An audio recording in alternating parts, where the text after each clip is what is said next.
ตาบาดใจตอนบ่มีผัวตัวน้องไปอยู่หนใดมีผัวแล้วมาเจออายงามหลายอีดีเด้นอสั่งมางามกระดอบ่เคยพอบ่เคยเจอมือใดผัวน้องนั้นเผลอมาเจอกับอายได้บ่เรื่องบาปเรื่องกรรมบ่น้ำหอดดอกนาแม่พอส่วนอายหับได้อยู่น้องส่วนน้องนั้นบอกหูเลยน้องนางสายตาบ่วางเลี้ยงนางผู้เป็นเมียเพิ่นผู้แก้มเพิ่นเบิ่นงามเหมือนพระอินทร์ส่งมาในสายตาอายแนมนางบ่เลิกบ่ลาย่านหลายย่านผัวน้องลาคิดว่า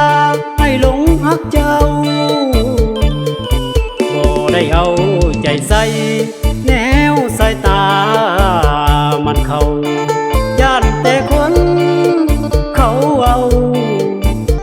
ว่าอายเป็นแมวลอยฟ้าแนวสายตาจองมองเมียเขาอยู่บ่ยาเป็นตาหนายในสายตาสาวงามโสภา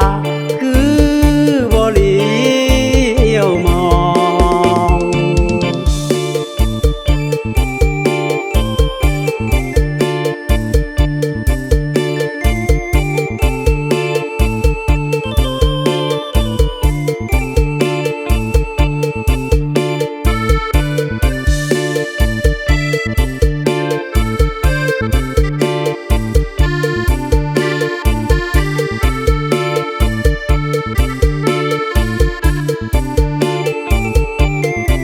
สายตาบ่วาง